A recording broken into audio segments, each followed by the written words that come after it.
Hello, everyone. I'm Donna Fiducia. And I'm Don Neuen, and this is Cowboy Logic Radio. Cowboys didn't dance, didn't wear designer shirts. When their hearts were filled with memories, their bodies filled with hurt. They would sit around the campfire and exchange a piercing glance. Back when the West was really wild, cowboys didn't dance.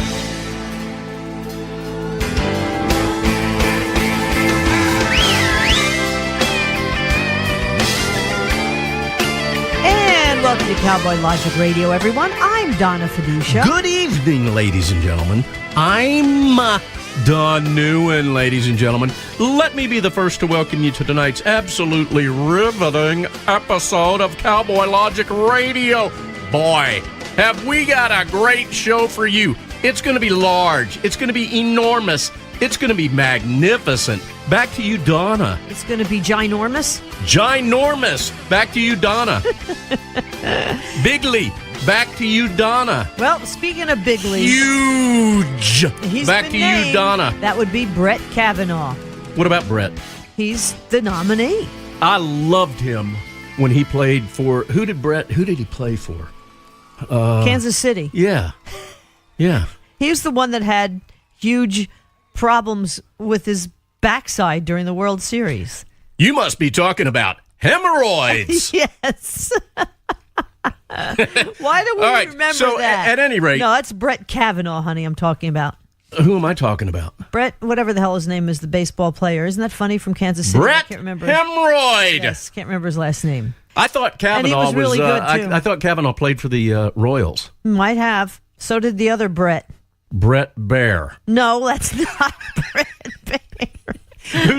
Who's the actress, the blonde-headed actress? Brett? I don't know. Come on, everybody. We're really digging deep right now. I don't watch movies anymore.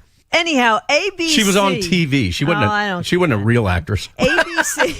ABC already blasted the quote-unquote... How about Bret Michaels? Yeah, that too. The quote-unquote controversial nominee, even before it was announced, they blasted whoever the nominee was. We don't like him. Well, they had all their signs pre-printed. Yeah, isn't that so funny? What you they got do, stacks of them. So, like, if Kavanaugh won, you go over to stack A, and if the Catholic woman from Indianapolis won, you go to B.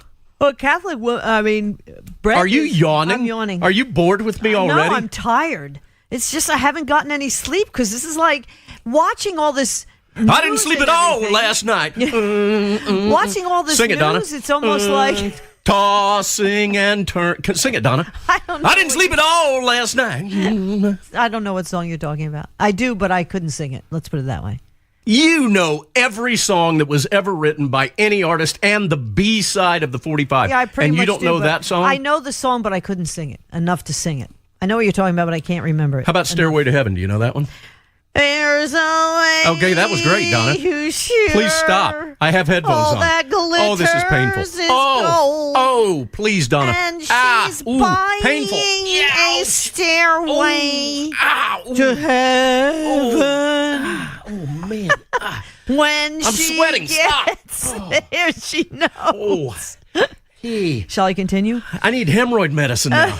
Why am I drawing a blank on Brett, whatever his name is, last name? Well, you'll think The of it as we go to Brett. player. Isn't that terrible? But I remember it. His Yeah, name you do. was Brett. Hemorrhoid. Yes, okay. So anyhow, ABC is saying this guy is terrible. Let's review the DNC family tree. It's been a while since I've been over this. ABC senior correspondent Claire Shipman is married to former White House press secretary Jay Carney. Just so you know. Incestuous. ABC News president Bob Sherwood is the apparently the brother of Elizabeth Sherwood, Obama's senior national security advisor. Incestuous. CBS news president David Rhodes, my former senior producer at the Fox News Channel, is also the brother of Obama's key foreign policy analyst Ben Rhodes, the guy who just went ballistic when Hillary lost and was speechless. Remember that? What a great video that was. Man, I had to hold on to that one for a long time. We got to get our timing better, Donna. CNN President Virginia Mosley is married to Hillary Clinton's deputy secretary, Tom Nidis, or however you pronounce his name. Incestuous. incestuous. CNN's deputy Washington bureau chief is married to the former deputy secretary of the state under Hillary Clinton. Former executive producer of ABC's This Week, Ian Cameron, is married to Susan Rice. You're going too fast. Incestuous. Yes, okay, but that stands to be repeated. Former executive producer of ABC's This Week, Ian Cameron, is married to Susan Rice, Incestuous. Obama's national security advisor. Reporter Matthew Jaffe, I think he's CNN, married to Katie Hogan, deputy press secretary for Obama's 2012 re-election campaign. Incestuous. David Axelrod, former senior advisor to President Obama, now a senior political analyst for MSNBC. Incestuous by himself. Robert Gibbs, former White House press secretary, now also a contributor for MSNBC. He's also one of the Bee Gees. No, he's not. Robert Bobby Gibbs. No, Bobby Gibbs. Robert Gibbs. Sing the chorus, Bobby Gibbs. Oh, gosh. Boom, ba-doom, ba-doom, boom, boom, boom, boom, boom, boom, boom. Well, you can tell by the way I lose my painful. Ow. No time to talk. Ooh. Ow. Sorry, that really was pretty That bad. was painful. Both of those were very painful, Donna. And you can actually sing, and that was that was excruciatingly I really can't sing anymore. painful. I used to have a fairly decent voice, but not anymore. So anyhow, a few more things are suddenly coming to light about the Mueller prosecution team, and it's very telling. By the way, we're going to be talking to Daniel Greenfield later on in the show, and he's got a whole bunch of stuff talking about the incestuous business of what's going on, even more so than what I just went over. He is a very, very, very smart man. He is. He really... I feel like ignorant when I talk to him. He really does know his stuff. It's scary. And he's so young. But he's so nice because he lowers his intellect level when he talks to us. Have he you lowers noticed that? everything because he's like 6'4". I know, but you know what I'm talking about. Yes. I mean, here he is. And ladies and gentlemen, if you had a camera, you'd be able to see this. Or if we had one. He's way up here. Yeah, you're holding your hand above your head. We're like under the carpet.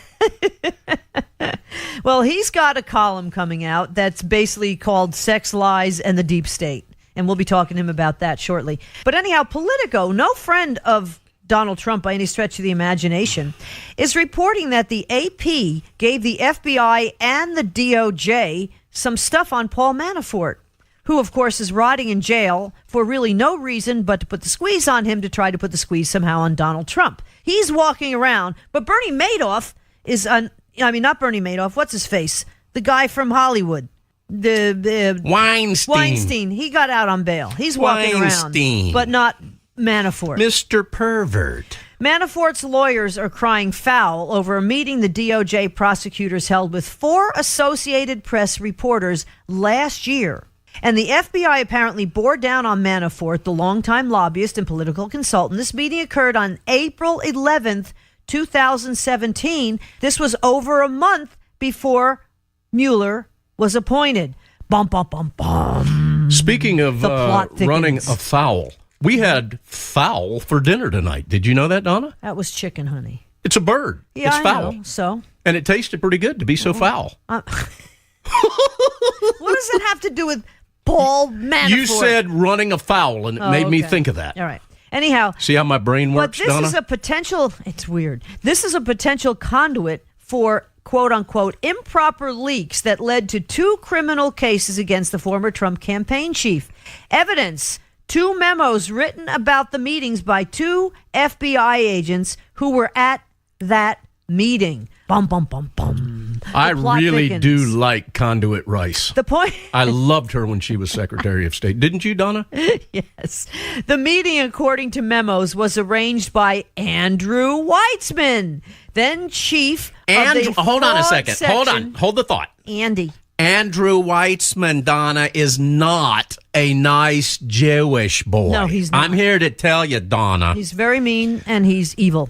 I wonder if Andrew was not a nice Jewish boy many years ago, too, Donna. When he ran all kinds of companies into the ground? Well, we knew he was not a nice Jewish boy then. I'm talking about when he was a youngster, Donna. I don't know about that, but all I can tell you is... I bet he was not a nice Jewish boy when he was much younger. When the bottom line is, you're not supposed to give information to the media and vice versa, okay? This is collusion. This is the collusion. And according Makes to the me want to go to the bathroom. The leaks are so bad, Donna. With Andrew Weitzman, he was the chief of the fraud section of the DOJ's criminal division. This is before Mueller was appointed, folks, which means the fix was in against Manafort trying to get to Donald Trump before Mueller was appointed. This is, see, now where things are starting to really come out here. So, again, he is Mueller's number 2 guy. Who does number 2 work for, Donna? Robert Mueller, however you pronounce his name. What kind of pasta do we, hold on a second, what kind of pasta do we use for your spaghetti and balls? Sometimes Borelli pasta. But never I use Ronzoni. Never what? Mueller pasta. That's true. We will never use that, ladies and gentlemen. We encourage you not to use it as well. Back to you, Donna. Where were you? The Andrew Weitzman history. The nice Jewish boy. Is that he ruined Arthur Anderson. 80,000 jobs were lost, only to be overturned 9-0 in the Supreme Court. But at that point, the damage was already done. This is this guy's MO. He's evil. There's no doubt about it. Weitzman was responding to an AP inquiry about Cyprus's cooperation in the probe by urging reporters to ask Cypriot officials whether they gave the U.S. all it sought about Manafort, which was years ago and has nothing to do with Donald Trump. But they're trying to use business dealings that Manafort had in Cyprus to try to get to Donald Trump. So they're putting the squeeze on Manafort. Now they've got him in solitary confinement, 23 hours out of 24 hours a day. He's in solitary, quote unquote, for his safety. Well, they could put him in a minimum security prison. He wouldn't have that problem. They could. I wonder if he's walking back and forth along the bars, dragging his tin coffee cup. Really. What do you think? I don't know. Memos show that the purpose... You don't worry about stuff like that? No. Because this is serious. Memos show the purpose of the meeting was for the FBI to obtain documents from the Associated Press reporters. I mean, this is illegal. Hello? I agree, Donna. This is leaks. This is who the leaks are. This is the collusion, folks. And the thing is, the best defense is a good offense. Everything they have said Donald Trump has done is slowly coming to light that it's not Donald Trump that's done it or anybody in his campaign, but indeed Hillary Clinton, the Hillary campaign, and the DNC. Did you see this past weekend as a kind of a sub-headline in Drudge that she's floating the idea of actually running in 2020? Please run. Please run. That's all I can say. What a fantastic gift that would be. There's some more stuff with Manafort here. Let's go. There's a memo that shows an AP reporter gave the FBI details of a storage unit in Alexandria, Virginia, that Manafort kept his records in. His worldwide business dealings. Memos say the AP revealed a code number to access the unit that they gave to the FBI. Mm-hmm. Can you believe this? But they, of course, I read that, and they said, well, we didn't give them the actual unit number. You're we just gave them the code. You're not supposed to share information, period. This is unbelievable. This is collusion in the worst. Manafort's lawyers want a hearing on this issue, stating the House Intelligence Committee asked for that info earlier this year. His attorneys, this is Manafort's attorneys, want to put Weitzman on the stand. How awesome would that be? Now, that's all Politico. And he'll take the fifth on everything. Of course he will. The Daily Caller is also reporting that a meeting with Weitzman had arranged with the AP, the DOJ, and the FBI occurred again, April 11th, 2017. That was a month before Mueller was appointed special counsel. Hello? This is illegal. Weitzman at the time, again, was chief of the DOJ's criminal fraud section. The guy is evil. This guy needs to be in jail. I'm sorry. Not just I could not agree with you more, Donna. He needs to be in jail. This is terrible stuff. But Daniel Greenfield's got even more goodies, putting all this deep state stuff together as well. And we've got him on hold right now, and he's being very patient, don't you think? Yes. So anyhow, Brett Kavanaugh. He's conservative. He's Catholic. He coached his CYO team. Oh my gosh. That's to cover your own team. No, that's Catholic Youth Organization, honey. Jeez, where have you been? So women Catholic, Donna. Women will be forced into back alley abortions again. Of course Blacks they will. Will become slaves again, I'm sure, because Brett Kavanaugh has been appointed to the Supreme Court. This is sickening. Let me interject something here. These people are so stupid. Okay, don't let me. Go ahead. All right, listen. For the past 2 weeks, 3 weeks, we've been listening to the left talk about this Supreme Court nominee. And have you noticed that the left, whether they're politicians, members of the media, or these vile left-wing liberals that end up making their way onto TV, are doing nothing but saying, these are the people that a month ago were screaming bloody murder about children being ripped away from their mothers when they happen to enter the United States illegally. Yeah. Now, 1,300 miles, but that's not child abuse. Right. But it's all about the child, right? Yep. The left wing is all about the child until it comes to this Supreme Court nominee. No, until it gets to the birth canal. Exactly. Then it's all about their right to abort children. And we're talking to the very last minute. Ladies and gentlemen, I have found that over the past 9 years, and it's been a consistent increase in my ability to relate to fellow Americans that are on the left. I have nothing in common with them. I do not have anything in common with these people on the left. And that's a sad thing. But I can't find anything in common with these people. Well, the problem is they hate America. And if you're going to hate America and you hate the Constitution, you hate civil rights. How is it that they hate America? What do they hate about America when they're taking a newborn baby and they're aborting it? Well, to me, supposedly that's a woman's right. But you know what? If that baby's in the birth canal, the health of the mother is not in jeopardy at that point. You know about it in the first couple of months. I'm sorry.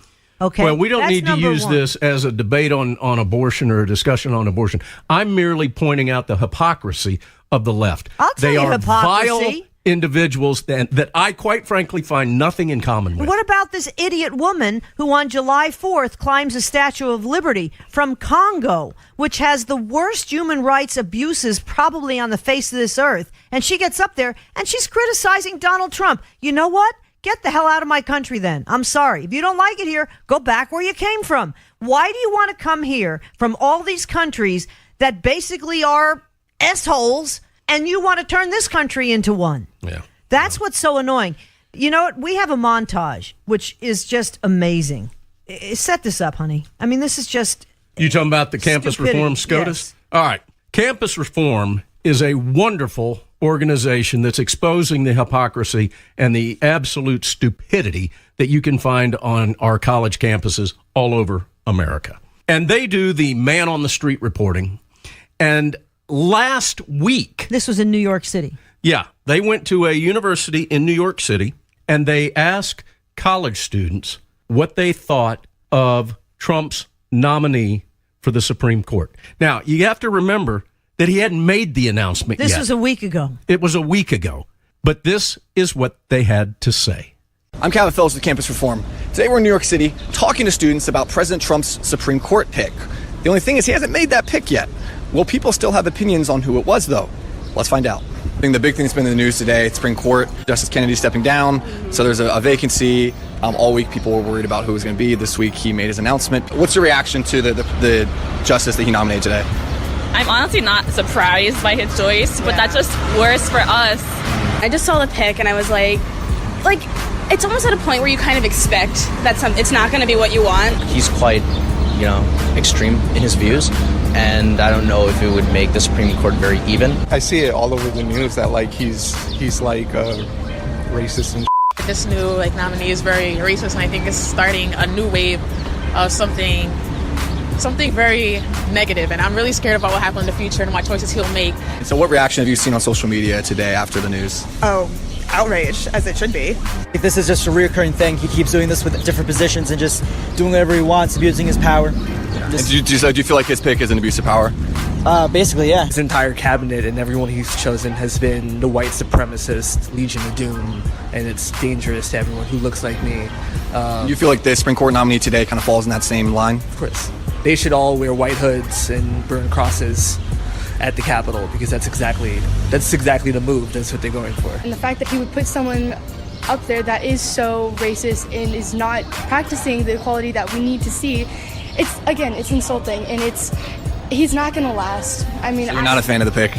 I'm really not. I did speak to my dad a couple days ago, and I know he was not a huge fan of the decision that he made. What would be your message to President Trump on what qualities you would want a Supreme Court justice to have? Black, a black woman. Is it wrong, though, to suggest someone be picked just on the color of their skin, though? I mean, but I said black women for a reason. Black women were the only ones who really turned out in full majority to not vote for President Trump. I think you should just listen to the people, get the opinions of what people actually want. Do you think President Obama listened to the opinions of the people when he nominated 2 Supreme Court justices? I was young then, so I can't say that either. Listen to your people. That's what you were hired to do. You've never been hired to do anything, but... Didn't they also hire him, though, to nominate Supreme Court justices? They did. If you were picking a Supreme Court justice, what qualities would you want them to have?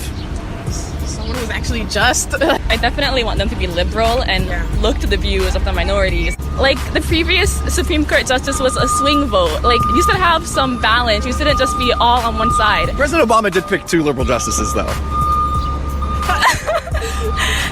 But now it's all conservative. We have to just keep getting our voices out there. Keep resisting. Yeah, we have to. Because, obviously, if that's his pick, then, there's nothing we can truly, do as, citizens other than, really get our voices out there. That is not.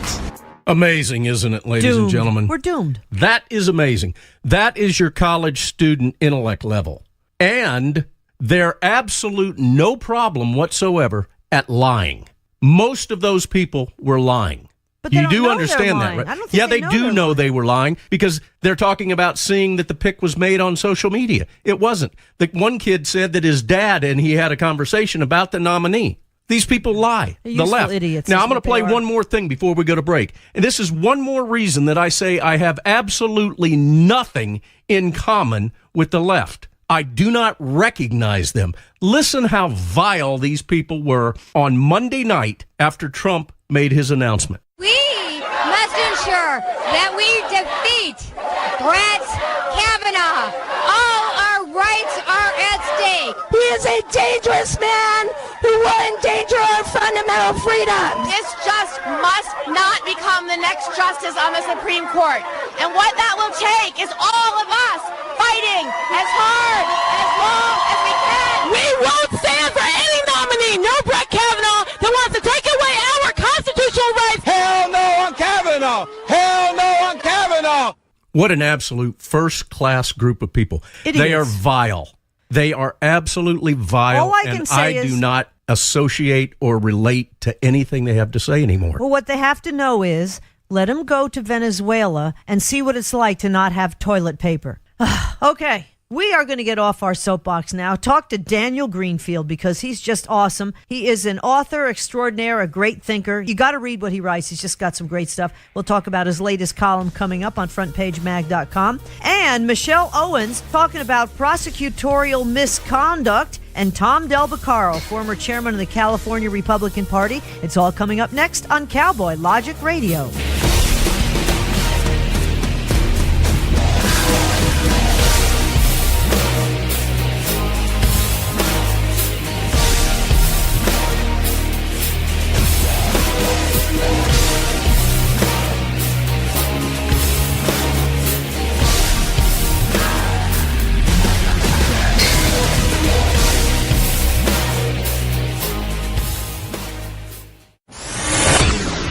Check us out on the web at cowboylogic.us.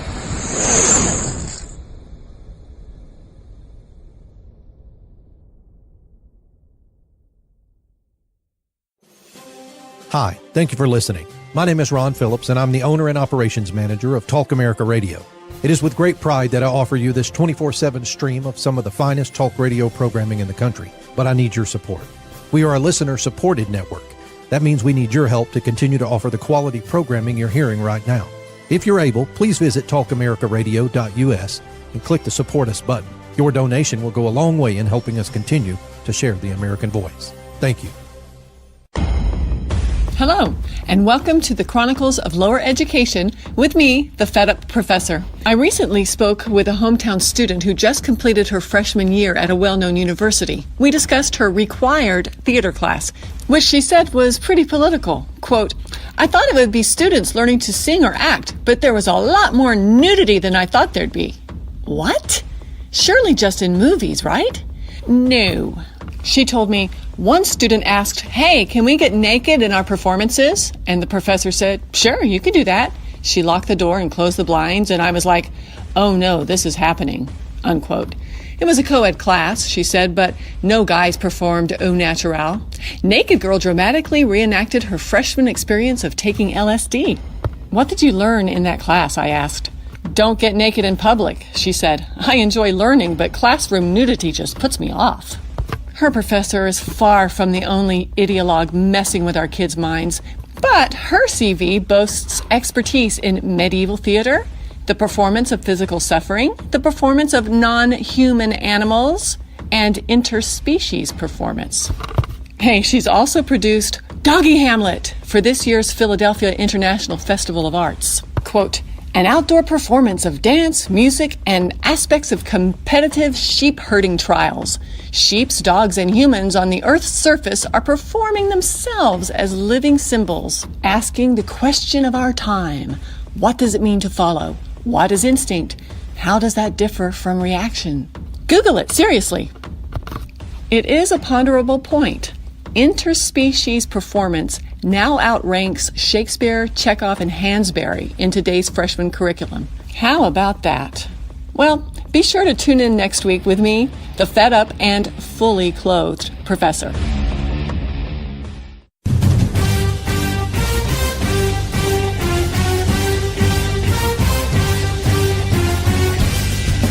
This is Don NEUEN, co-host of the Drive Time Sit Rep. Join me as I call into my intel analyst, Denise Simon, for my daily situation report, or Sit Rep, the Drive Time Sit Rep. Check talkamericaradio.us for more information and show times.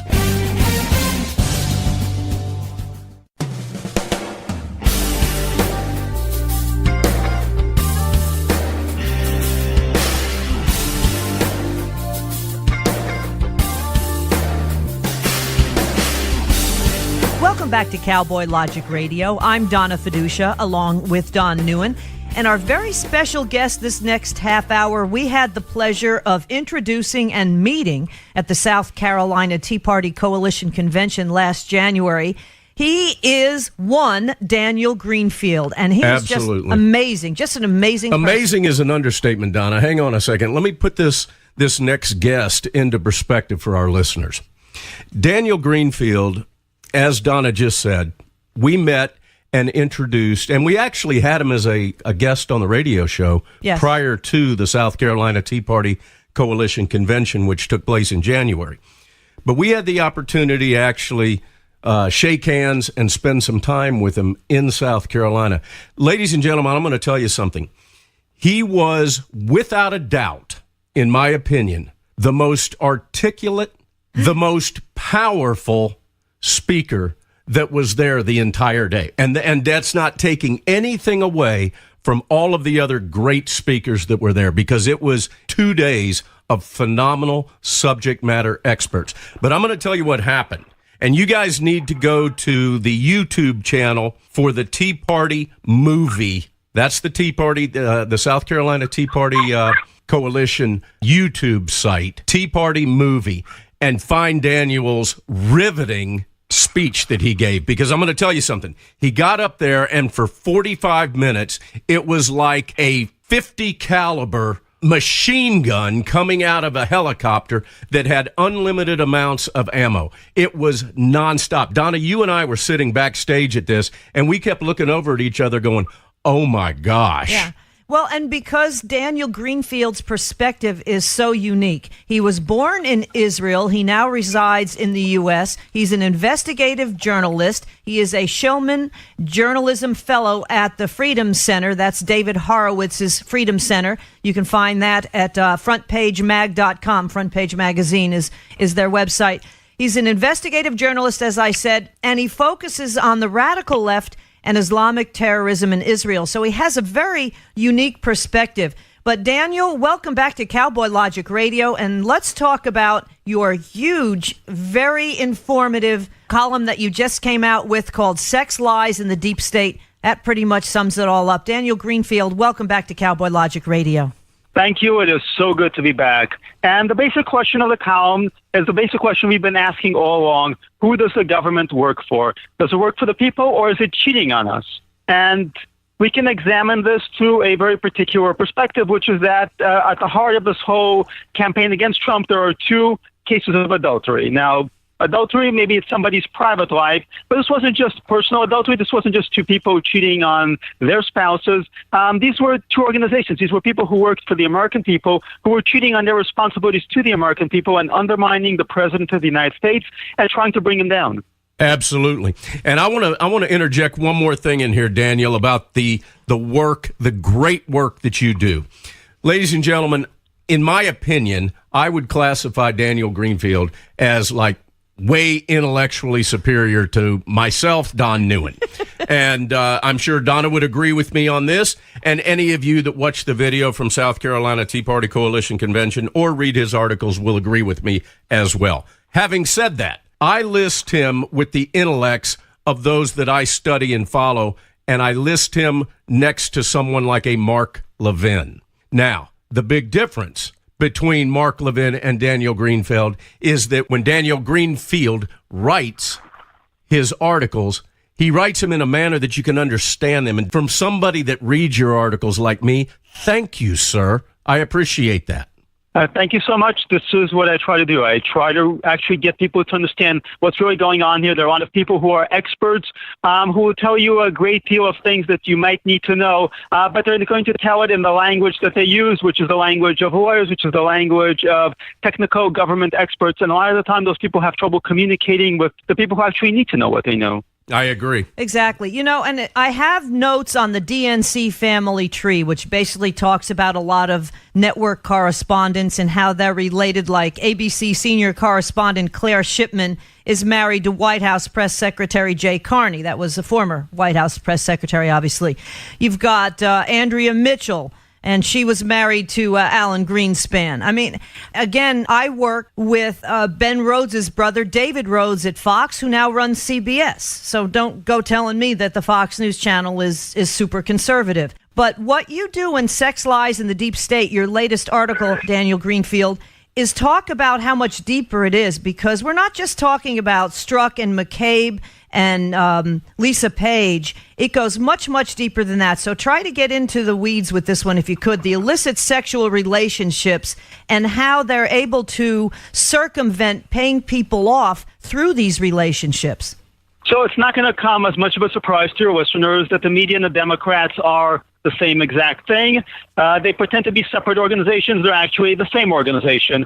The same is true across so much of the infrastructure of the campaign against President Trump, and that's one of the things I delve into. So now we're discovering how the leadership of the FBI was essentially functioning as part of an organization with the Clinton campaign, with the media, which was actually using a kind of a triangle there. So if you go back to the origins of this entire thing, with the Clinton campaign planted this in the media through an organization called Fusion GPS, which has been created by former reporters. Fusion GPS actually got this into the government, into the FBI. So you have three separate organizations, private, public, and yet they're all the same thing. They're all functioning as one network. So in this case, with Sex, Lies, and the Deep State, I took a kind of a deeper look into what was going on in two particular relationships. So probably most of your listeners, again, are reasonably familiar with Peter Strzok, who was handling the entire investigation. He was going after Trump. He had texts with his lover, Lisa Page, and those texts revealed just how hostile he was to President Trump, how he wanted to stop Trump. Again, I think your listeners largely know this. But the interesting thing about that is that Lisa Page was actually there as a liaison for Assistant Director McCabe, who had recently been fired, and the Assistant Director McCabe at the FBI was actually pretty tied in with the Clintons. So now there's a chain of command within the FBI. So just because you're at a certain level doesn't mean that you're supposed to be interfering in an investigation or even getting information about that investigation operating at a lower level. So there were several degrees between Strzok, who was at the FBI, and between Director McCabe. Now, to bypass those degrees of separation, McCabe dispatched Lisa Page, who was the woman whom Strzok was having an illicit affair with, and she reported back to him about the investigation. So these people were not just having an affair, they were having an affair on two levels. On one level, there was just the adultery that they were committing because Page and Shazak were both married. But on another level, you had adultery within the FBI, within the government, because different levels of the organization were actually being bypassed. There was a chain of command that was being cheated on in order to undermine President Trump. So the existence of this affair, the existence of this illicit relationship, personal sexual illicit relationship, also was there as a carrier, like a virus, for an illicit political relationship. And that's the larger metaphor I'm looking at here. So this kind of personal misbehavior is actually a vehicle for a larger misbehavior, and that's also true of the Senate Intelligence Committee, where we recently learned that the leaks from the Senate Intelligence Committee to the media were coming through its security director, an older man named James Wolfe, who was in bed, literally, with a young New York Times reporter named Allie Watkins, who previously worked at BuzzFeed and a number of other media outlets. Now, again, people do have all sorts of relationships. That's not itself the issue, but the thing about it is that the media was aware of it. The media was aware that their reporter was sleeping with a much older man and was creating these amazing stories based on information that he was passing along to her. That's the really incredible, mind-blowing thing, because when you think about it, this is something the Russians do, this is something the Chinese do. They send this younger woman over to this older married man and seduce him and get information from him. And this was the media doing this. This was the biggest media organizations around that were doing this. All right, let me ask you this. There's a couple of things that you mentioned in this article. First of all, government runs on rules. At the lowest level of power, you know the rules. At the next level of power, you enforce them. And at the final level, you break them. That final level of power is the deep state, and it lives where rules are meant to be broken. Now, you mentioned in this article McCabe a great deal, but how far up the food chain does this thing go with regard to the deep state? What is the head of the snake? Is it Obama? Well, let me just give you a very basic example. So think about the Clintons, how they managed to break every rule and get away with it every single time over and over again. That's what happens when you're at the very top, when absolutely nothing can touch you and there are no consequences whatsoever. Manafort right now is in solitary confinement. Hillary Clinton is going on her book tour, on her endless book tour. So is there a head of the snake? There isn't a single person who is at the very top. Obama was certainly at the top at the time, but it's an organization, it's a network. There are people who are at the top of the network. Think of a Chinese Communist Party or back during the days of the Soviet Union, the very top. You have committees at the very top. Those people at the top of at that food chain, the committees, those people are immune to everything. They make the rules. They don't have to follow any rules. And the people below them, those are the people who can bend the rules. But they're there for life until too, which you have 4 to 8 years for a president. Why doesn't President Trump just fire all these guys? As president, he's able to do that, isn't he? The problem is, and this is a bit of a separate area, is something called judicial supremacism. Now, we take it for granted that the courts have superior authority over the legislature and the executive, which means the courts get to tell the president and Congress what to do. And we've been seeing this over and over again with the Trump administration, where Trump will do anything, and then some federal judge somewhere will say, well, no, you can't do that. You can't block somebody on Twitter. You can't control immigration policy. So this is a fallout of something called judicial supremacism. We take it for granted that judges have this authority, but that's not at all true. When you look back at American history, judges did not have this authority. President Jefferson, President Lincoln, President Andrew Jackson all said the Supreme Court has the authority to decide specific cases. It doesn't have the authority to set national policy completely. So if you bring a specific case to the Supreme Court can rule in this case only. It doesn't change the Constitution. And then in the 20th century, we increasingly got a situation where the Supreme Court redefined the Constitution, reinterpreted the Constitution, and now we're actually having a debate over the legitimacy of originalism, and the media is treating President Trump's desire to appoint a originalist Supreme Court justice as some sort of bizarre, crazy thing. I mean, these crazy people think the Constitution means what it says. No, it means whatever a judge thinks it says. Yeah. Exactly. You know what, ladies and gentlemen, that is absolutely so cool about Daniel? You can ask Daniel a question about anything at all, and he's got the answer. I mean, Daniel, I wish you and I went to school together, because I would have tapped into you big time. And I'm about to tap into you also about something else. Talk to me about your thoughts regarding the recent decision that was handed down last week regarding the Pakistani IT scandal with the DNC. Because, in my opinion, that was a massive injustice of law.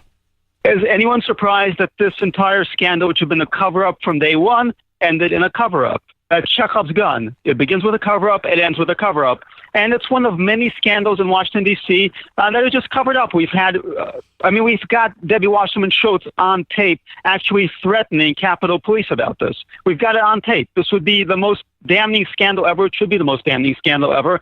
But for that matter, we've got the NC emails, which reveal, again, clear malfeasance by Schultz. And again, nothing. So this is, again, what we were just talking about. The people at the very top get away with breaking all the rules. And in this particular case, this guy had actually just drawn in so many Democratic congressmen into this web of complicity because they were tied into with what he was doing, which meant he couldn't be touched. It was always going to be a slap on the wrist. Exactly, because obviously these Democrat congressmen don't want to be revealed for the shams that they are. And then taking it another layer, the Associated Press had a story over the weekend. Of course, they're all going against Jim Jordan now because obviously he's trying to get down to the meat of the matter here. So they're trying to say that he knew about the Ohio State wrestling coaches, the doctor there, and some of the, let's just say, things he should not have done to some of these students decades ago. And that Jordan, since he was also a coach, should have known about this. Meanwhile, it says, if you were a student, now this is going back 30 years, this doctor is long gone. He committed suicide at age 67, I guess because they were closing in on him back then. But as you read the AP story, it says, if you know about anything that could possibly have happened back then, more or less saying, obviously, that Jim Jordan should have known what was going on. Guess what law firm you should contact? Perkins Coie. And I was like, of course. Are you kidding me? And they just kind of, glance over it. They don't go on to say who they are. I'm waiting for the television commercial at 3:00 in the morning for this whole thing. If you've had asbestos or if you know about this guy over at Ohio. Hey, Daniel, let me bring up one other thing in your article here, because this is kind of parlaying off of what you were just talking about a moment ago. Quote, the governors live by a different set of rules than the governed. In Washington, D.C., infidelity to spouses, oaths, governments, voters, and ethics is not an aberration. It's the rule. It's how you can be trusted to join the club. Can you expand on that? Well, it's like how you join the mafia. For them to trust you, you have to do something criminal and illegal so that they have something over you. When you're recruited by a foreign spy organization, they start off by having you break some sort of law so they have something over you. Because this is a crime ring. Much of our government is unfortunately a crime ring. So for them to trust you, they have to know that you're one of them, that you have no ethics, that you're willing to break the rules, break the laws. And by the way, this does not only apply to Democrats, it applies to plenty of Republicans. If you want to understand why our Congress is so badly broken, for that matter, if you want to understand the campaign against Jim Jordan that we were talking about just now, and all those Republicans who are suddenly cheering for a Democrat takeover, this is why. It's a crime ring. Why can't John McCain be forced out at this point? I mean, they really need rules, I believe. If the guy is medically incompetent, let alone his political views, why is he even there at this point? Because you've got a Republican governor in Arizona who could easily pick somebody else. From what I had heard, McCain wanted them to pick his wife, and he wouldn't, so that's why he's hanging on there. But why can't they get rid of him? Because now we're looking at another Supreme Court justice situation, and that's a crucial vote. They should be getting rid of him. It's a ridiculous situation. The McCains are playing the sympathy card. But the Senate seat does not belong to your family. You can't hand it over to your wife. The entire thing is disgusting, obscene. It's exactly why people hate Washington, D.C. And you know what? President Trump took on McCain, and he hasn't suffered any for it. The Republicans need to do the right thing and actually replace him. Let's say McCain was president right now. In this condition, would he be able to continue go on serving as president? No. He'd be replaced. It's in the Constitution. Of course not. You talk about all these illicit affairs. It kind of makes Stormy Daniels not really matter, but that's another story. You got the Strzok Page, the Watkins-Wolf affairs that were crucial, as you write, Daniel Greenfield, in bypassing formal lines of communication. Illicit affairs are popular espionage tradecraft, not just because they provide blackmail material against influential officials, but because they're very informality makes it easier to create covert networks within organizations because personal intimacy is used to maintain political intimacy. I found that just a remarkable paragraph. So you mentioned before the DNC family tree. This is a situation really across Washington, D.C., beyond the media. You have these people who are on television pretending to be Republicans. Meanwhile, in practice, politically, they're part of Democrat families, and politically they're Democrats. You look at Comey, whose wife and daughters are out there very vocally at the Women's March and out there very vocally out there for Hillary Clinton. There are some people who need to be Republicans and need to identify as Republicans for political reasons. In practice, they're Democrats. These people marry each other.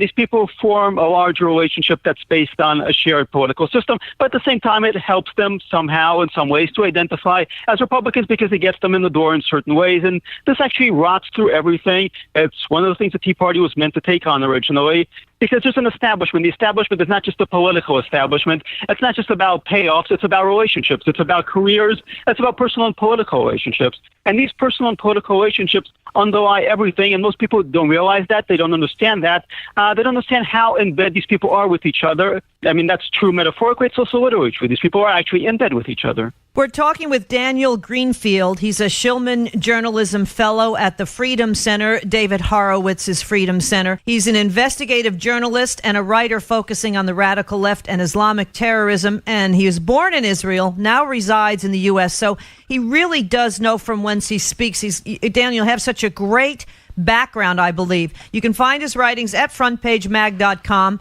and on Twitter at Sultan Knish. I should say, by the way, my very first job was at Cohen's Knish's on Pleasant Valley Way in West Orange, New Jersey. So I love your Doesn't Twitter get better handle. than that. Nothing better than a good Knish, especially on a Sunday. Don has a question. Well, I want to take this. We've got about a little over 5 minutes left, Daniel. The men, this is again from your article, the men and women who went after President Trump didn't just cheat on each other, they cheated on America. Now, with this thing as incestuous as it is, with the fact that we've got, in my opinion, so many people that are in the media and in politics that are absolute prostitutes, and you've got corruption at a level with people that are completely unaccountable. No one holds these people accountable for their actions. If Donna, you, or me were to do any of this stuff, we'd go to prison for the rest of our lives. How do we combat this? How do we fight this? Because we tried to do it at the voting booths. We stuck with it. We fought hard, and we got Trump elected. Even though many of us, myself included, didn't vote for Trump in the primaries. We got behind a man that we all believed in. He's in there now, and for the past 18 months, this has been a quagmire of you-know-what. How do we fight this stuff, and how do we finally hold these people accountable? Well, Trump very much points the way. What is Trump doing so well? He's creating chaos. He's threatening the system. He's burning down the system. Because when you elect conventional Republicans, some of these people are very good. They're very talented. They understand a lot of how the system works. And then they try to change things by using their knowledge, and they get brought down by scandals. They get tied down.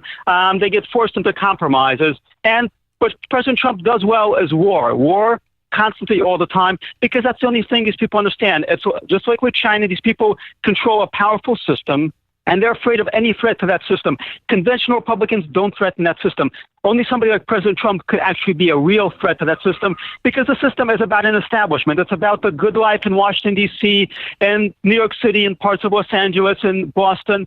It's the good life for these people at the very top, and they want to keep the system going the way it is. They want to keep the dirty money going. They want these relationships that I've discussed. They want that to keep going. They're at the very top, and they're using taxpayer money to fund all this. And what they're truly threatened of, why they pulled out all the stops to go after President Trump like they never have before, is because when somebody threatens their life, it's the bugs crawling out from under the rock. It's the end of the game. So when we do that, when we lift up that rock, when the sunlight starts shining, and this is something that voters can do, vote for candidates who will actually end business as usual. Not people who will talk about it occasionally, because, we were talking about McCain. McCain talked about it. When you actually looked at his record, he didn't do anything. But vote for people who have a record of doing something, who are committed to doing something, who are invested in doing something, who have the personality of not just coming there and just living the good life. Vote for people who will burn the system down. Yeah, but the problem is this, and help me figure this one out. When you look at Donald Trump, This guy is a complete abnormality when it comes to Washington, D.C. I can't think of another individual. Ted Cruz, nobody could have withstood what's going on with the media and the attacks and the negative press and the lies and the absolute corruption that Donald Trump is facing and come out of it and actually do something positive, much less be able to withstand it. And we've only got, at best, 8 years with this man. Then the what thing happens? is, you get behind a politician that's running for the House or the Senate, and you believe in them, and they are good people, but the minute they walk inside that beltway, the rules are laid on them, and they either play by those rules or they get buried. How do we fight this? How do we fight it? One problem is a whole lot of the people who are professional politicians are usually lawyers. Lawyers are trained to work within the system. They're trained to work within a set of rules. Trump is a hard-charging businessman who has a history of breaking the rules, of making his own rules. You vote for people who make their own rules, not for people who are lawyers, who may be very nice people, who are principled conservatives. There is a role for them, but those people are not going to be the leaders to change everything because ultimately they work within a system. When you're a lawyer, you show up, you know the rules, you follow the rules. When you're a guy like Trump, you make your own rules. And there aren't that many people like that, but they exist. And the problem is we have a Republican political movement that is full of people who are just lawyers, people who have been training to be in politics, in government since they were 3 years old, at least since they were 16 years old. They were doing this in high school. They were doing this in college. This is their big thing. Some of those people are very important. They're useful, but we need more people who are actually going to be able to make their own rules, who are self-made men and women who can take it on. Unfortunately, many of these lawyers, too, the politicians in the D.C. swamp are immigration lawyers, too. That's why we're having more problems with the immigration. And when are you going to run for office? Yeah, you need to run for something, Daniel, anything. All right, Daniel Greenfield, we have about a minute left. What I want to, do you have just one closing, parting thing? I mean, I'm just wondering if you could even comment quickly on the Mueller investigation that is expanding rather than contracting. The Mueller investigation, like the universe, is always going to infinitely expand. This is the fundamental rule in Washington, D.C. As long as there's some funding for it, it will get bigger. If you fund it, it will get bigger. And the Mueller investigation is expanding beyond even Trump. It's going after the NRA, which, of course, coincidentally is exactly the lobby group that the left is desperate to bring down. They're going to go after the RNC. They're going to go after every conservative organization. They're going to claim it's in bed with the Russians. This is the new McCarthyism they're pulling out. As long as Mueller is getting funding, he's going to keep adding prosecutors. He's going to keep getting the investigation to go into more and more places. And he knows where his funding is coming from. It's coming from the Democrats and the anti-Trump Republicans. So he's going to keep going after their favorite targets. Well, Daniel Greenfield, unfortunately, we've run out of time already. Daniel is a Shillman Journalism Fellow at the Freedom Center, an investigative journalist and writer focusing on the radical left and Islamic terrorism. His latest is Sex, Lies, and the Deep State. It's very eye-opening. Read it on frontpagemag.com, and you can follow him on Twitter at Sultan Knish, K-N-I-S-H, for all you folks who don't know what a Knish is. Daniel, thank you so much for joining us here on Cowboy Logic Radio. It's always a treat. Absolutely my pleasure. Thank you. And coming up next, we'll be talking about prosecutorial misconduct with Michelle Owens and Tom Del Beccaro, former chairman of the California Republican Party. It's all coming up next on Cowboy Logic Radio.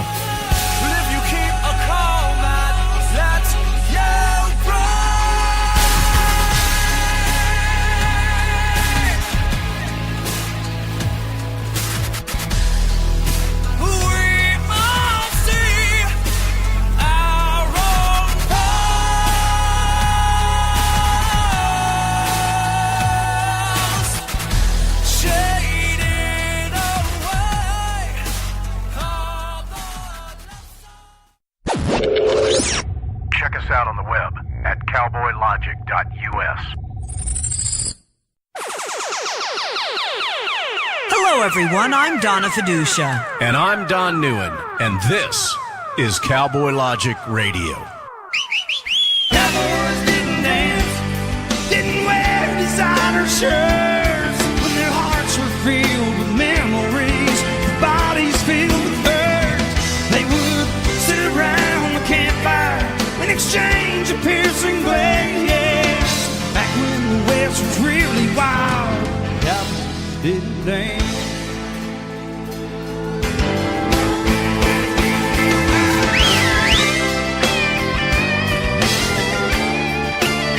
Welcome back to Cowboy Logic Radio. I'm Donna Fiducia, along with Don NEUEN. And our very special guest for this next half hour is attorney Michelle Owens. Michelle is a spokesperson for the Center for Prosecutorial Integrity. She writes editorials. She's a regular on radio and TV. In fact, the little printout that I have has her on with my fave, Liz Wheeler, who I think is just wonderful over at One America News. Anyhow, but all the stuff that she's worked on discusses how campus zealots have biased the system, which resulted in students' due process rights being taken away. She's also an expert in university Title IX cases and actively combating university bias in these matters. And Michelle Owens, welcome to Cowboy Logic Radio. Your inaugural visit here, but I got to say right off the bat, the Center for Prosecutorial Integrity, that alone is an oxymoron. I'm sorry. Because it's been so bad given what Robert Mueller is doing. Well, that's why it exists. I see the oxymoron that you're talking about, but, you got to start somewhere. All right, you mentioned the top 3 ways the DOJ has gone left. Can I give you my 3 first? Robert Mueller, sure. Andrew Weitzman, and Rod Rosenstein. Those are the top 3 in my book. I mean, this is out of control. It really is. It's like government gone wild. Well, it is. And I think what's frustrating is that, the rank and file of the DOJ are probably great, God-fearing, honest American people who are doing the right thing. But somewhere at the top, the DOJ and other organizations and institutions like it that are supposed to be neutrals, and they are not. They have become biased politically, and it's a really scary thing to think that you could be treated differently because of the way you vote. That is not the way it's supposed to be. And that's what we are concerned about with the Center for Prosecutorial Integrity and other organizations that I work with. We don't want your due process to be affected by which side of the aisle you might be on. And that's a problem when we start having that. I mean, we're getting into mob rule, it almost seems. Even Alan Dershowitz, a darling of the left, is being threatened. And he is increasingly vocal about the FBI, the DOJ, and I'll add the CIA, as being politicized. And I really think none of this would have come out at all if Hillary Clinton were elected. Yeah, well, it may not have come out, but it would have kept on and been really scary. The Hillary Clinton thing bothers me so much because right around the time all of those emails, the issue with the emails were coming out, I had a client, because I also represent professionals who get in trouble with their boards. And he had sent an email accidentally to, it wasn't even to the wrong person. It was just an email that went somewhere it wasn't supposed to be. He worked, up where I live around Nashville, Huntsville, Alabama. They have a lot of people who do things for the military, for, NASA type things. And he sent an email that wasn't supposed to go where it went, and he lost all of his security clearance immediately. We had a hearing, we took it to court, everything. They said, sorry, you just can't be trusted. It was one email, and he lost his security clearance. Hillary Clinton did not even lose her security clearance. She still has the top security clearance, and not only that, she should be in jail. But the fact that, I was fighting the very same thing for just an average working member of society, and they got no special treatment, and that's what happened to them. I mean, he had to find a new line of work because of it, and she got nothing. So very frustrating for me. We've had Charles Ortel on a number of times. He's a very good friend of the show, and he has done nothing but investigate the Clintons and the Clinton Foundation. If nothing else, the IRS is supposed to have done audits back from like 1999, and that hasn't been done.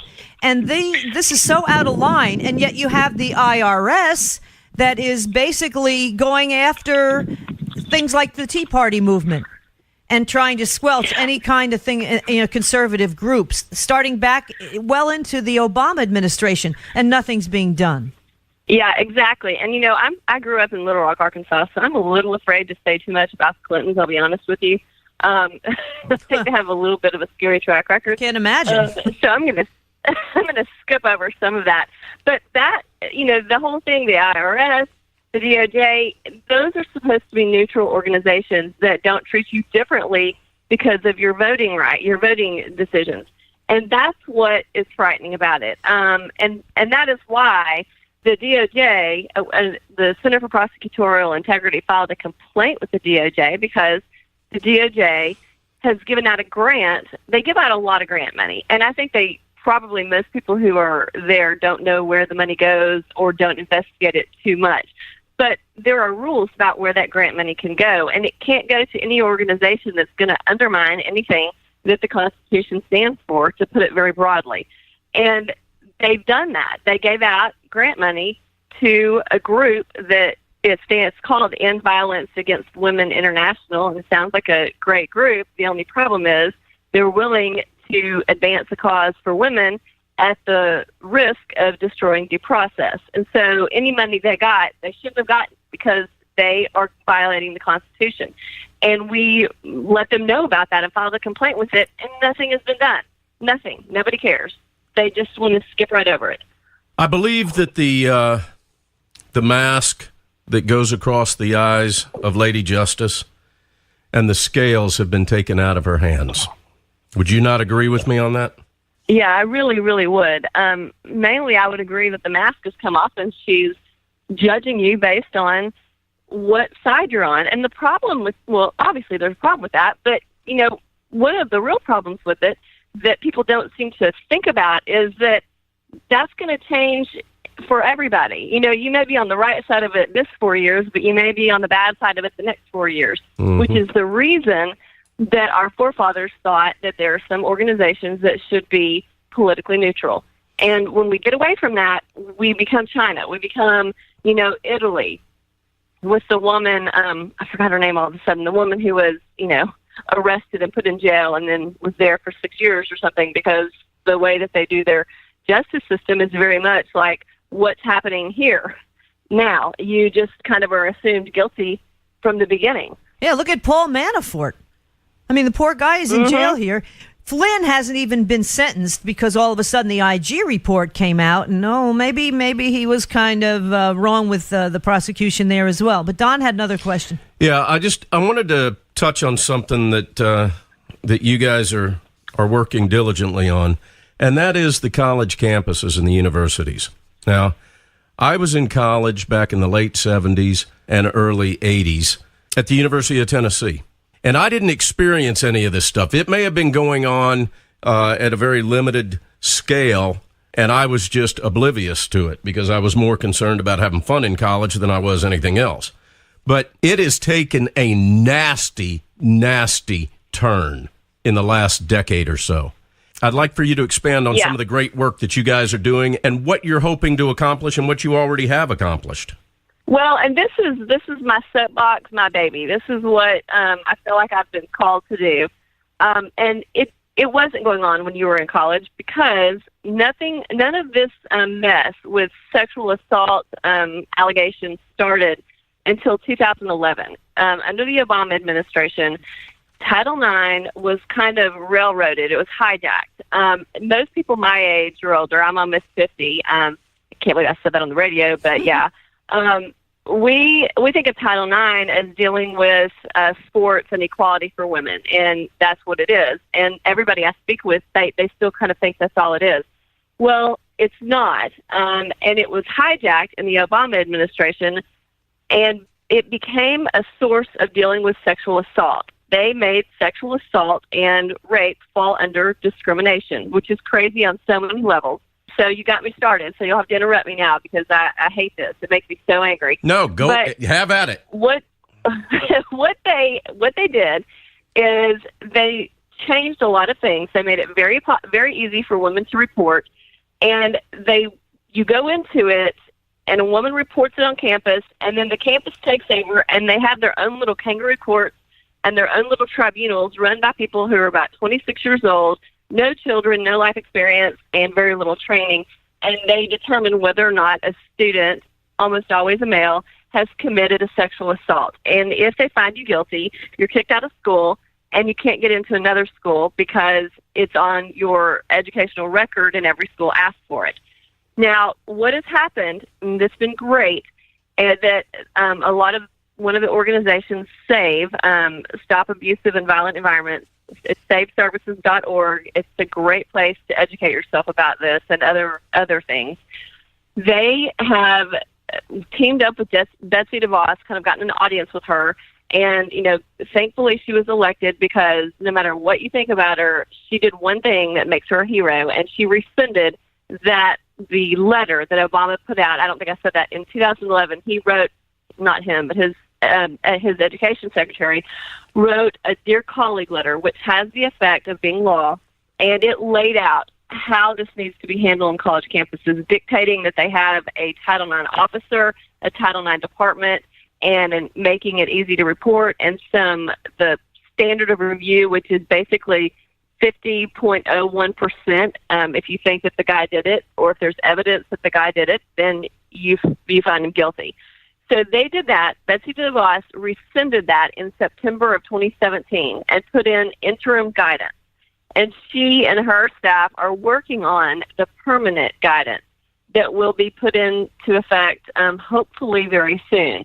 One thing about Obama's letter is that it was not actually law, and it should have never been followed because it did not have the appropriate public input that it was supposed to have. Anyone who's a stakeholder, anyone who could be affected by the regulation, which is a law, is supposed to have an opportunity to say something about it. And they did not do that with the Obama administration. That's what Betsy DeVos is doing, and that's why it's taking a little bit of time because they're doing it correctly. So what she did is she made it a little more fair. Now, we're not going to get away from colleges handling sexual assault. I think we should. I think it's ridiculous. But we're not going to, and she made some positive changes to it. One of them being that the man gets to know who charged him and what they charged him with. And believe it or not, before that, they did not always get to know who charged them with what. And so you would go in, imagine it's a felony you're being charged with. The only thing is you're not in a court system. So you're going in and defending yourself against something that happened, and you don't know who said you did it, and you don't know when. And you don't really know what. Because I'm not a lawyer, but I always thought you had a right to know who your accuser is. Well, you don't if you're not really in a court. So universities are their own little kingdoms, so they can do whatever they want. They make up their rules as they go along.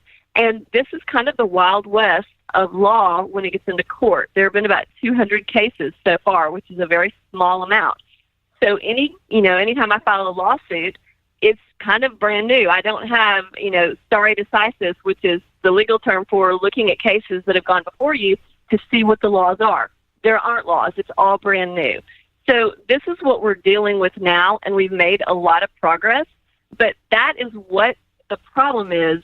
That's how it ties into the issue with the DOJ and the grant money they've given out to that group called End Violence Against Women. Right. Because that group has given money and started a campaign called Believe the Victim and the Me Too movement, which everybody's heard of unless you live on Mars.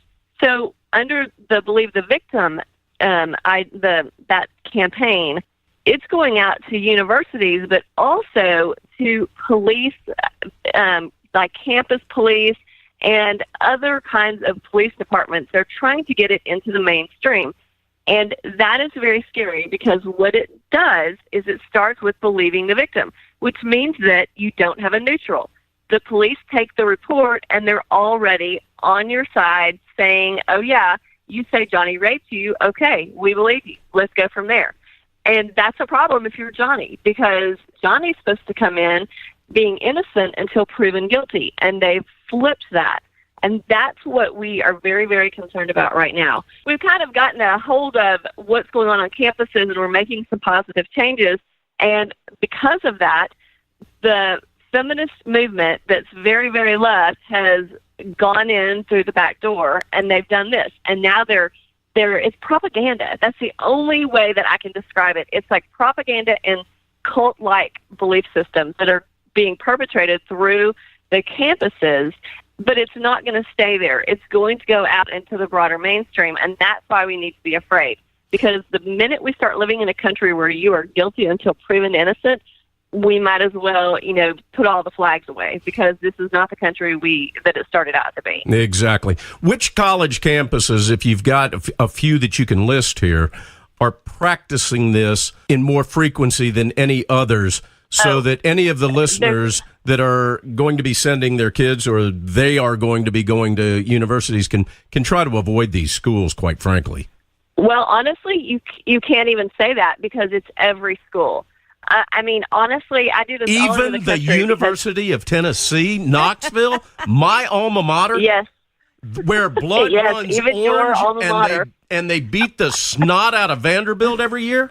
That school? Seton Hall University, South Orange, New Jersey, that's already named. It is a school after Barack Obama. Yeah, but Seton Hall they play powder puff football. Yeah, they do. That's an inconsequential They don't have school. a football team. That's right. The Rutgers Stadium is laughable. It looks like my high school stadium. At any rate, back on a serious note here, even the University of Tennessee, Knoxville is guilty of this kind of thing. One of the worst. No, you don't understand. It's like a lot of these schools get about 200 complaints a week of sexual assault. There are not 200 rapes and sexual assaults at any school every week, or we would all know about it. These women do not go to the police. They report it between 2 and 18 months after the fact for the most part. Now, there are real rapes, and I'm not saying that there aren't, but generally those people report immediately and they go to the police. These are people, most of my clients they are reported by a girlfriend that they have either just broken up with and they've maybe been a jerk to, or they're still in a sexual relationship with this girl, and for some reason somebody has told her that what happened back in March of last year was assault, even though you're still having sex with him, up until last night. That one time was assault. If that went into a police station, they would say you're still sleeping with him. I mean, okay, but never mind.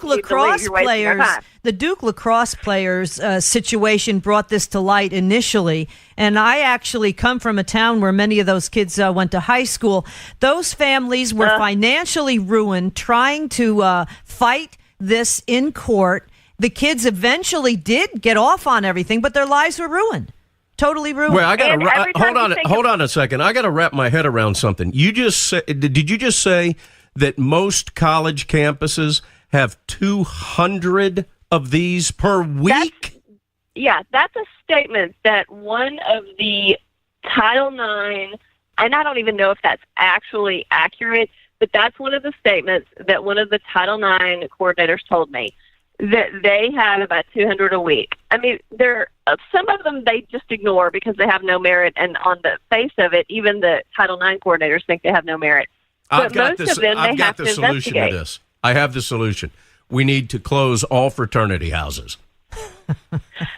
That'll solve the problem. But the big problem it's the I'm culture. Kidding. No, it really boils down to the culture. I mean, look at what's going on with movies and television and everything. Everybody's sexually active at like 15 and 16 years old, and it's like a badge of honor to have a kid out of wedlock. Many of these claims are absolutely bogus. Many of these claims are bogus, just like you said. Almost all of them are bogus. Almost all of them.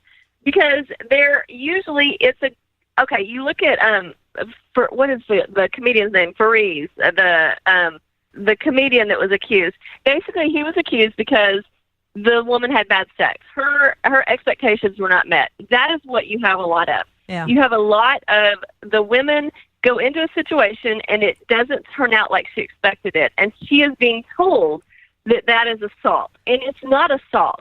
Just because things don't work out the way you think they're going to, that's not sexual assault. That is sex, and that's the reason sex is supposed to be with a partner that you get to know and you have experience with. Well, we can't do that because we got to take religion out of the culture and everything. At least Stormy Daniels didn't say it was not consensual. I'll give her that much credit. Stormy Daniels has massively large, enormous, round pupils. Have you noticed that, Donna? Michelle, let me reintroduce you here. They're enormous. Will you stop? We're talking to Michelle Owens. She's the spokesperson for the Center for Prosecutorial Integrity. And again, I just think that really is what we need so much of. We only have a few minutes left, Michelle. I wanted to just get into Robert Mueller here because he's got 17 prosecutors. and former U.S. Attorney. And no integrity. Right. And whom I'd like to see replace Jeff Sessions, Andrew McCarthy, said they had 3 prosecutors for the 9/11 attack. 3. And Mueller has 17, and he's even adding more. And again, the Department of Justice is funding that. We want to know where Jeff Sessions is, but that's a whole nother story. I mean, this is totally out of control, and if nothing else, puts a major, in my opinion, black eye on the legal system. Well, I would agree that it does. And I think that, there needs to be public awareness. I think that is the main thing that I keep thinking with this Title IX stuff. If everyone knew what was really going on, everyone would cry out and it would be stopped. That's what needs to be understood. It needs to be said, there are 17 here and 9/11, there were only 3. That's what everyone needs to understand. There needs to be, that needs to be the first thing on TV when you turn it on. Educating people as to what is really going on behind the scenes and comparing it.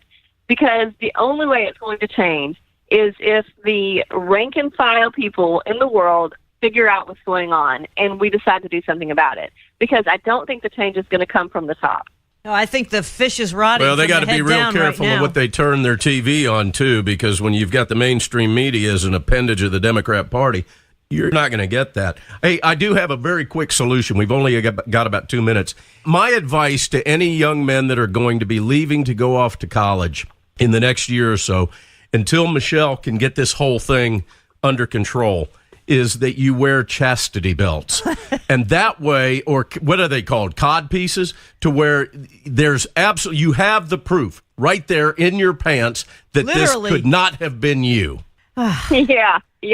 Well, that's what you need. I mean, if people would just quit having sex, it would help a lot, but it wouldn't completely go away because I have a couple of cases where there wasn't sex involved and still there's an accusation. So it wouldn't stop it completely. Well, hey, everybody knows you don't have to have sex to be accused of rape or assault. Absolutely. You don't. It's really insane. And you know what? I come from the 60s, and I'll admit it.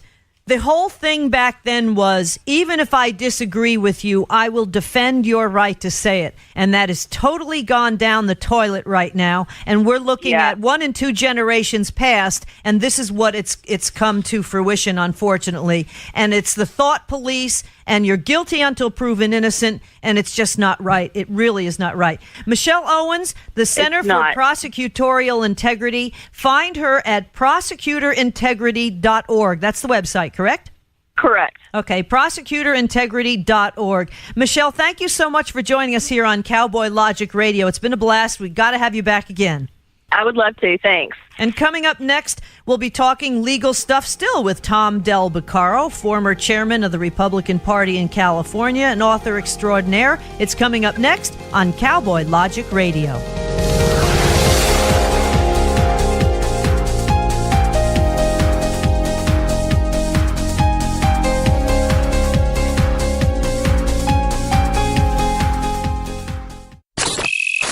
Check us out on the web at cowboylogic.us. Let me talk to you, black people. When you vote for blacks and put them in office under the banner of the Democrat Party, please explain to me what black people get as a result.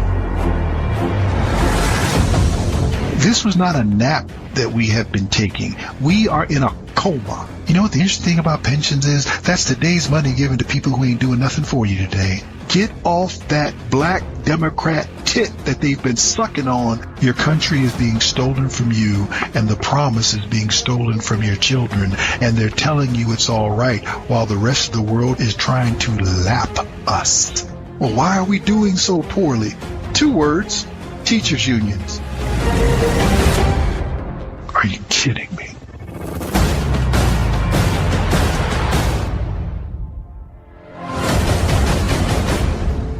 Black Man Thinking, Monday nights, 9 p.m. This is Denise Simon. 18 hours a day, I live in a world as an intelligence analyst. Intelligence analyst. Intelligence analyst. Intelligence analyst. Intelligence analyst. What I find is reprehensible. What I find is terrifying. What I find is treasonous. What I find is treasonous. What I find is treasonous. What I find is treasonous. What I find is treasonous. The mainstream media has completely failed the American people. Failed the American people. Failed the American people. Failed the American people.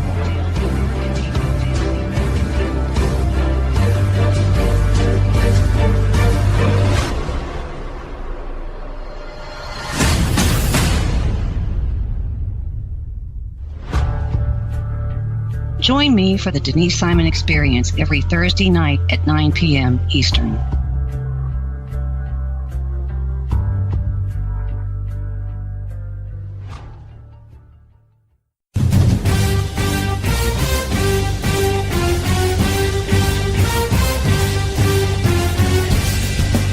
You are about to join Don NEUEN, co-host of Cowboy Logic Radio, and Denise Simon, host of the Denise Simon Experience, for a weekly situation report, or SITREP.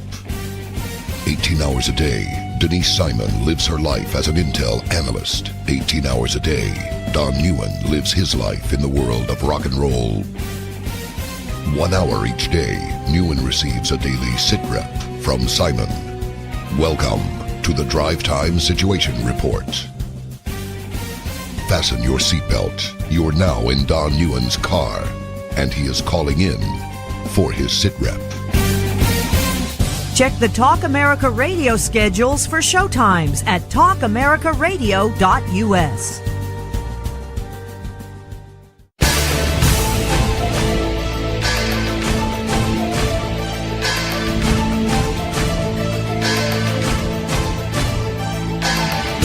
Welcome back to Cowboy Logic Radio. I'm Donna Fiducia, along with Don NEUEN.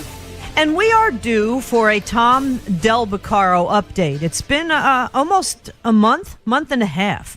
So we're well overdue. I finally called him up this past week and said, well, we need an update. And he says, okay, I'm here.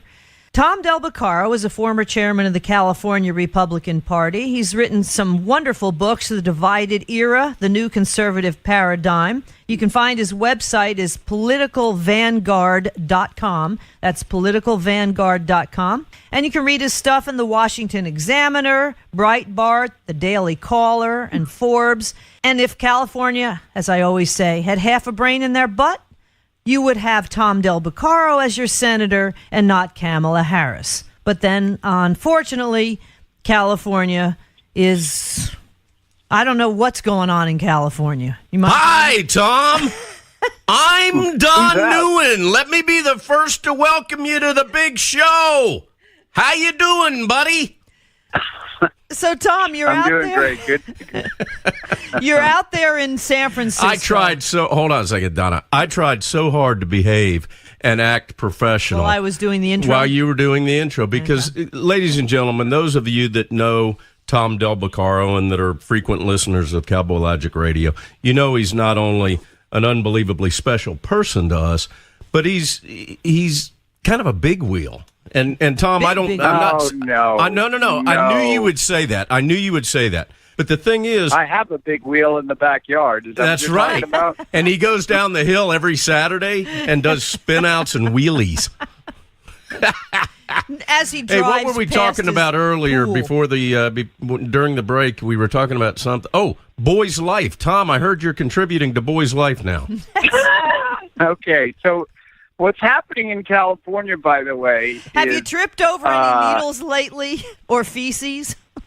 you know, some companies are pulling their conventions out of San Francisco, citing unsafe streets. You know, the market has a way of reviewing government activity, right? And so the market is a lot of people have left the state, but also now, and a lot of businesses have left the state, but now the tourism/business model is being hurt because honestly, they're just, you know, why would you come to a place that you don't feel safe?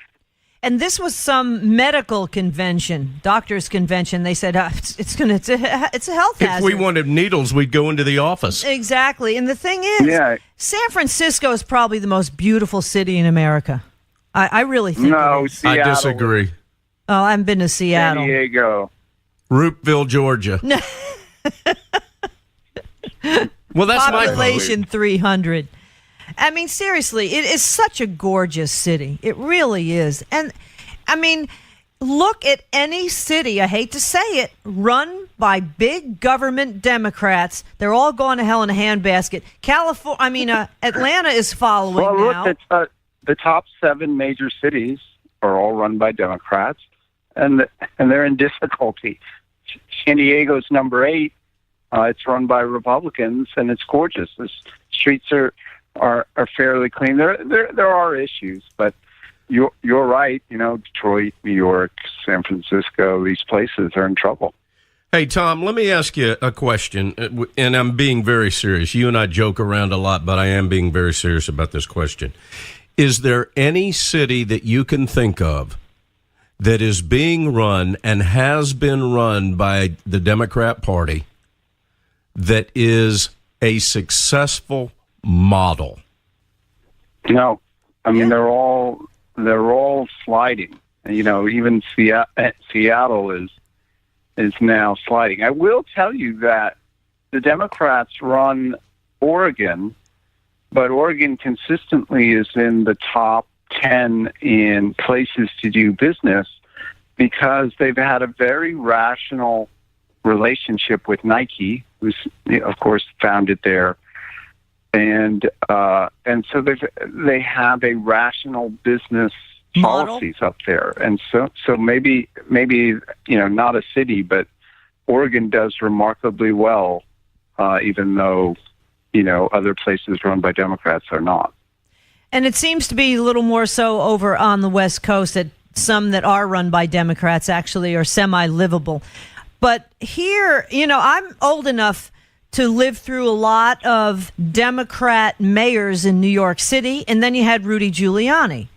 And at first you had David Dinkins before that, who all he cared about was rebuilding the tennis center. It was a joke. And Mayor Koch, who blamed dopers for all of the medical waste washing up on the Jersey shores because they were dumping 5 miles out, and it was all washing down the Jersey Shore. They're just open dumping. And Koch goes, well, it's because, drug users are standing on the docks and they're throwing their needles in the ocean. It was a joke. And so then Rudy Giuliani comes around, and they're all over him because he's going after the squeegee guys. Well, you know what? That's low-level crime. He cleared off the streets. It made the streets a lot more livable. Crime went down. I believe murder rates went down to minuscule levels. Gun violence went down. Everything. Yep. Right? And then that joke Bloomberg came along claiming to be a Republican to get elected. And things began to deteriorate, but now, of course, with the communist it's ridiculous. It's totally ridiculous. Yeah, Tom, I want to focus, though, on the fact that you are a legal eagle, in my opinion. And I want to focus on this whole thing with Robert Mueller, because it's totally getting out of control. Obviously, it doesn't take an idiot to realize he's going to wait till probably 2 weeks before the November elections, the midterm elections, to spring something. But even he's saying, well, we might have some indictments. And other people who are never Trumpers go, well, we had 12 or 13 Russians indicted. Come on. This is the stupidest thing on earth. Anybody with half a brain in their backside can see it was Hillary Clinton that was dealing with the Russians, including Mueller himself, who delivered uranium samples for Uranium One, and Rosenstein, who signed some of the dossiers, who was the number 2 guy there, or the number 1 guy really in the DOJ. Point being is, you've got a situation where there's so much blatant lawlessness on the left, and they're looking at Donald Trump. Yeah, this is... I've changed my view on special counsels. When we were kids, except for Don, he's much older than us. When we were kids and we watched the Clinton matter with Ken Starr, there was, and began investigating things like the Rose Law Firm billing records and things like that. It seemed far afield, but at least the activity related to something that actually happened in the White House, right, and Bill Clinton lying about it. it's very clear, as that judge said, that Robert Mueller is going after all these ancillary people or associated people because they want to get at Donald Trump, and not for any activity he did in the White House. Look, there's no Russian collusion. If there was something illegal done between the Trump campaign and the related to Russia or something like that, we all would know about it. It would have leaked out at this point. Well, no, it wouldn't. It would have been even more so, Donna. The reason why I know that we would know about it is because the people who are most upset at Trump are Brennan and Clapper and Comey. All of them proven leakers. So all of them testified before Congress after this started that they have no evidence of that. Since they're Trump's biggest critics, who possibly believes they wouldn't have said something? So we know nothing substantive is there. The question becomes, why is it okay for Mueller to be attacking Paul Manafort's in solitary confinement? That's what I was going to say. You're worrying about separating families. Manafort's in solitary confinement. The guy's in his late 60s. Well, part of that's for his own protection. But the point is, this guy... Why does he have to be in that prison, Don? Exactly. This is ridiculous. But the point... No, I agree. Completely I out of agree, control. but the reasoning for the solitary confinement is not to penalize the guy. They're it's for sending a protection. message, and you know this too. They're sending a message to anybody who might go against the deep state. Look what's going to happen. Yeah, Because I we're agree. going to go after every little 100%. nook and cranny that you could have. And this needs to stop. And I know that, to me, But Donna, Trump is- I don't want you to limit it to that. I think it's a broader message, which is if you're going to attempt to be in a Republican administration, we're going to come after you. Yeah, exactly. Oh, yeah. Look what's going on with Jim Jordan right now. Unless you're John McCain. Unless you're John McCain or Mitt Romney, because then they're pretty much rhinos as well. That's the other thing. Mitt Romney, okay. But they like him. They like him now as critics. But if they ever got into power, they would turn. Of course. On. I mean, they went Dick after Armey Bush. Said Dick Armey said they only like Republicans when they're out of office or dead, and they only dislike Democrats when they're out of office or dead. Those are the two reasons they like John McCain. He's out of office and he's dead. Right. But let me ask you this. There's a guy named Henry Kerner, speaking of John McCain. He has apparently been nominated and approved by the Senate. He is the special counsel to the Office of Special Counsel in the Trump administration. In other words, he's the top ethics officer of the State Department, the deep state. But he's in the Trump administration. He was John McCain's staff director. He's the one who told the IRS to engage in financially ruinous audits of the Tea Party and most conservative groups way back in 2013. This guy's name is Henry Kerner. That should be a crime. Exactly. And McCain, remember, he was caught up in the Keating 5 scandal, so he regulated the people through finance limitations that were opposed to him to do the right thing. You got Obama and McCain pretty much using the IRS after they lost the Citizens United case to ruin the opposition. So who's running the FBI at the time? Robert Mueller. Hello? I mean, this is unbelievable. You should believe it, because there's never been a large government in history that wasn't rife with corruption. That doesn't mean that a president, I don't believe that Bush 43 was corrupt by any means, but there was corruption happening in the U.S. government at the time he was president, because that's the nature of massive government. And there's no way to keep up on it, meaning there's no way to monitor it all. I mean, I'm somewhat amazed that we even get an inspector general's report that says anything. I kind of took it with a grain of salt, quite frankly. But this is the whole idea behind your book, The Divided Era, isn't it? I mean, after a while, absolute power corrupts absolutely. Yeah, and they're just trading spoils. Who's in charge and who's going to come to the public trough, which is why you should be against big government, because, by the way, it doesn't produce results anyway. I mean, you couldn't have gotten government any bigger than between 2008 and 2010, where government spending peaked at 41% of the overall economy, and yet economic growth rates dropped. I say "and yet" because the Democrats would have said that this is how, this is going to lead to economic growth. But as I've said many times, when the government percentage of regulation, cost of regulations and spending exceeds 25%, you're cutting off or reducing growth. And so Obama got 1.8% growth or even less. But this is where we are, a huge spoil system. The government's not delivering, and people are frustrated. And part of what I talked about in the book is for people to understand that when you have government of this size, there's no way government can succeed.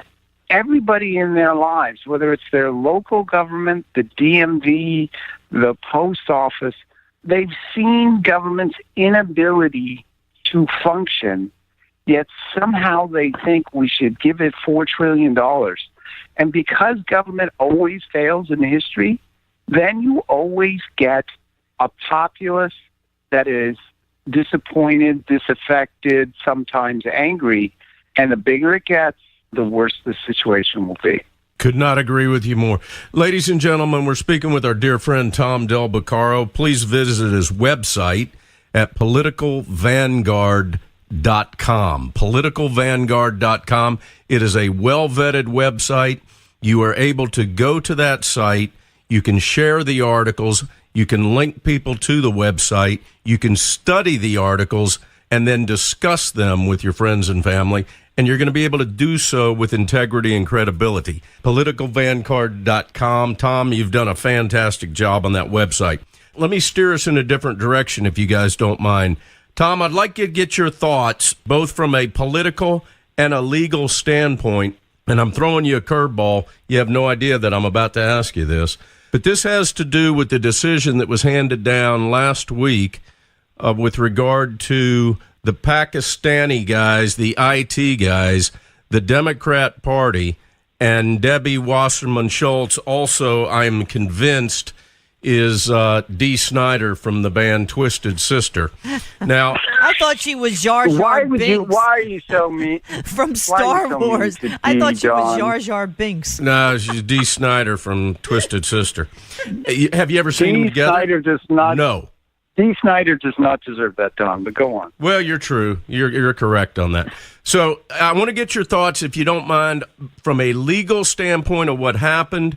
My understanding, and I could be wrong on this, is that Dee Snider's brother or somebody is a prosecutor in D.C. that had something to do with this. The judge making this decision, it makes absolutely no sense to me, Tom. It makes no sense why they got this guy and just simply slapped him on the wrist. And the Democrat Party is walking away scot-free, and Debbie Wasserman Schultz is doing a happy dance.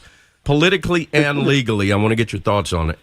This should have been one of the, and this applies to both politically and legally, one of the biggest scandals in American history.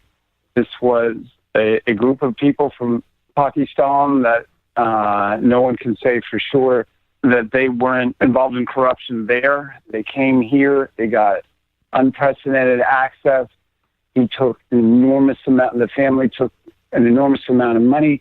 The family also got hands on a stunning amount of information from what they did was they had access to all these Democrat servers. They downloaded the inner workings of huge portions of Congress. And when it was discovered, there should be major indictments. And the fact that it wasn't is more swampishness that, we get to do these sort of things, just like Hillary getting away with an email server. It's very much akin to it. She's allowed to do this sort of thing. But God forbid you're a soldier and you send a email to protect your friends because the satellite server's down and you send an email saying you're in danger, get out, essentially, he gets indicted for that and in trouble. Exactly. But at the highest levels, they could break every law. So, yeah, this is part and parcel to, we are being ruled currently. There is a class of people in Washington. We are being ruled, and that's just the way it is, unless we continue to push back. All right, let me ask you this. Do you know anything about Wasserman Schultz's relative and any type of an incestuous relationship that had something to do with this decision? And how is that allowed? Well, Rob Rosenstein's wife works as an attorney involved with the Clintons. So Rob Rosenstein is a major witness to how Comey got fired, yet he's running it. And he was point blank asked about it and obfuscated. So it's allowed. I guess if you ask me as a historian 30 years back how this stuff was allowed, the answer is, as I'm now fond of saying, there'll never be a Pulitzer Prize for the investigation of the Democrat Party in America. Yeah, I agree. Because the media is not willing to do it. I don't know about her personal situation. All right, well, the thing that I understand about this whole decision was that this was some lame plea deal. All you got to do is watch a couple of episodes of the TV show Suits, and you understand what plea deals are all about, especially in the corporate world. Nobody ever goes to trial. Nobody's judged by a jury of their peers. How does this type of a plea deal actually go down, and how is it accepted? How is that acceptable justice? It's not. No, look, is Robert Mueller acceptable justice? Look, history does not have examples of societies where there is, quote, fairness at all levels, right? There always is a ruling class. There always is the rest. The question becomes, how bad is it? Right? It's the start of America, who had founders who did their level best so it wouldn't be that bad. But the larger government gets, the greater that separation. And so somebody's connected somewhere. Obviously, all these people are very well connected. Wasserman Schultz and the rest are very well connected in Washington. So does it surprise me that the Democrat Party, there should have been exposés about this up the yin-yang, but nothing happens. And this is what happens when government's so big, there's no way to even keep track of all the corruption that's going on.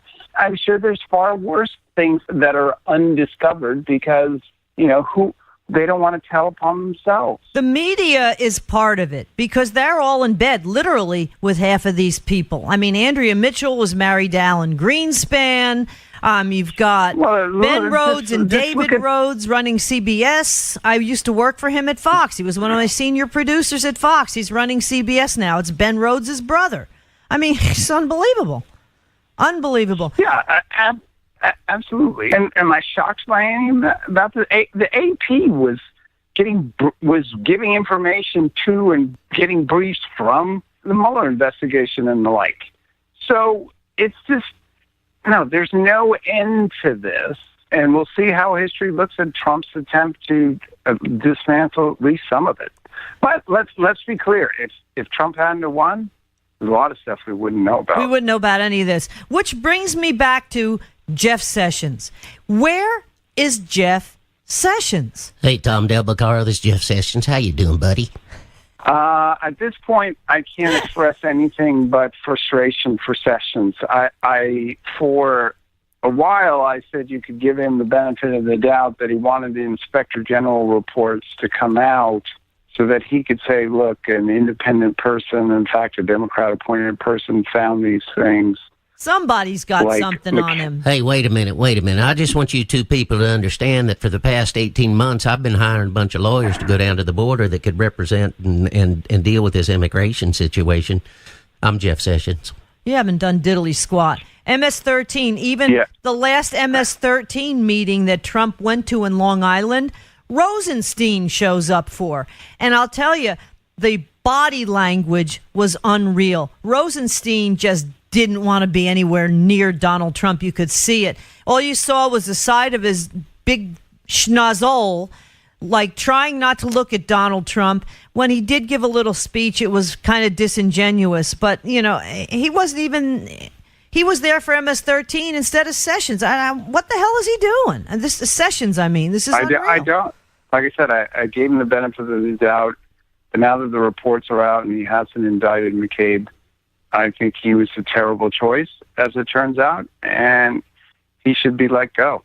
And I think after the midterms, he will no longer be there. Well, I'm telling you, it was a failed decision from the start. Trump makes very few of them. I think this was one of them. One of the things that you learn in business is that you never create a void. Mm-hmm. And that's where the decision to put Jeff Sessions as AG started wrong.